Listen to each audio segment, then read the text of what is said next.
Hello everyone, I am Renata, researcher at Thomas More University of Applied Sciences, and I'm here today to present to you how we are working towards building safer environments in combat sports and martial arts through the Safe Combat project. We currently are involved with 5 other partners across Europe in an Erasmus Plus co-funded project, and today I will provide you with some of our first results.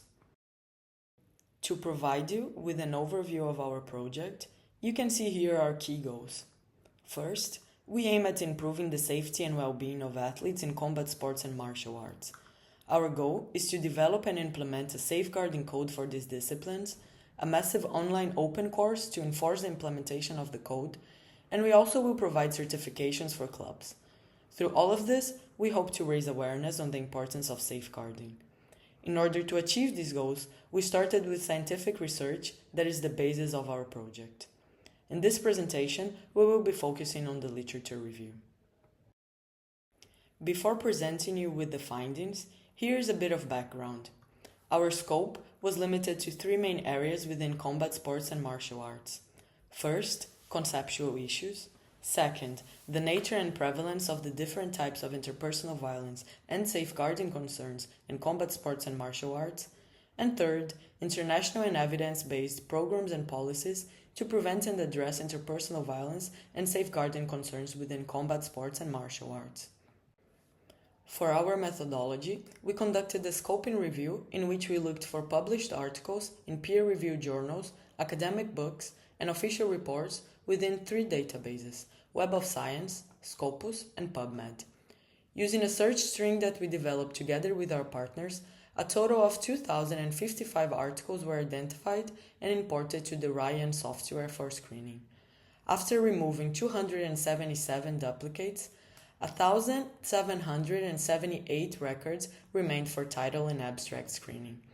Of this, 1,398 were excluded and 26 were classified as maybe, leaving 354 studies for full text screening.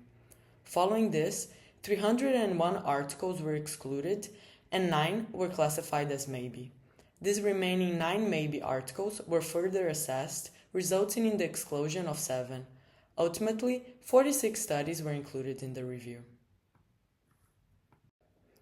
The 46 included articles were clustered into 5 themes, based on their primary focus, content, and areas of interest of the research. First, interpersonal violence, bullying, and discrimination. Second, weight cutting, supplements, and eating disorders. Third, injuries and health concerns. Fourth, brain injuries and concussions. And fifth, coaches and practitioners' experiences. For our first theme, we found that studies show high prevalence rates of psychological, physical, and sexual violence in combat sports, with coaches and peers often identified as perpetrators. Bullying, especially in its verbal form, is also widespread. Discrimination also remains a pressing issue, particularly for women in male-dominated sports like boxing, and racial discrimination is another challenge, but studies also found that the shared training and the body proximity in the combat sports training can lead to a reshape of racial prejudices.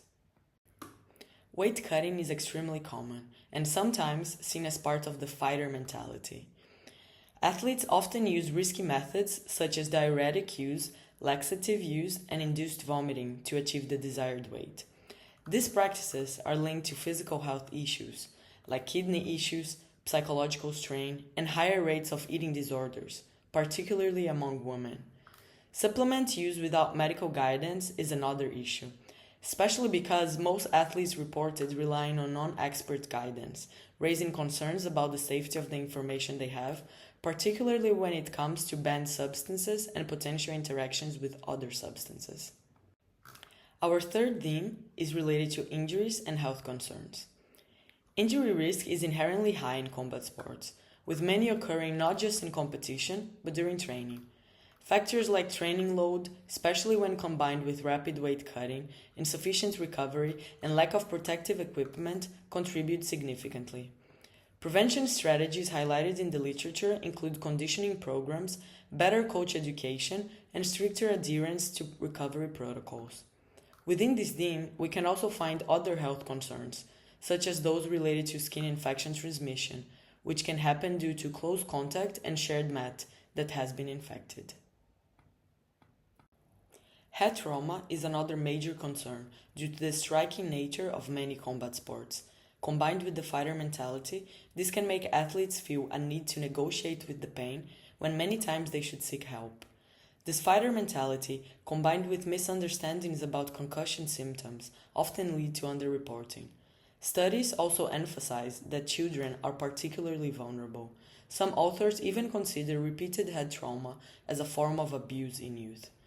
Stronger prevention, baseline neurological testing, strict return-to-play protocols, and a cultural change in how head injuries are perceived are needed. Our final theme is related to coaches and practitioners' experiences. We know that coaches play a central role in athlete well-being. Positive leadership can enhance performance and mental health, but many coaches struggle with role boundaries and ethical dilemmas regarding their role. Female coaches often face discrimination and challenges to their legitimacy.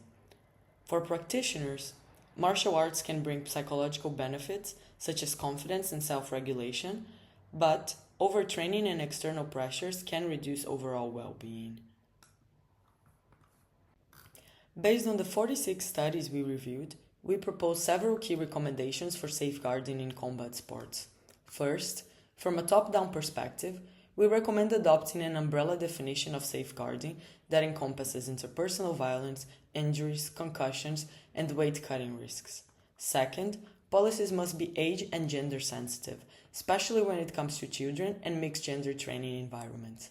Restricting children and adolescents in practices that involves head strikes can be a good policy. Third, we recommend strengthening support structures around the athlete by involving a multidisciplinary team around the coach. Nutritionists, physiotherapists, concussion specialists, and psychologists could all be relevant professionals to ensure the well-being of the athlete while also making the coach role clearer. Shifting now to a bottom-up approach, our fourth recommendation is providing education. All coaches and staff should be trained to recognize and prevent abuse, unsafe weight management, and learn about injuries and concussion risks. For this, our project is already working on building a massive online open course that will support the implementation of the code.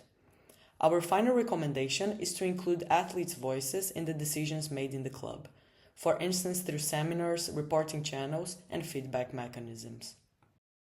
If you want to know more about our project, check our website or contact me through the email you can find here. Thank you for listening.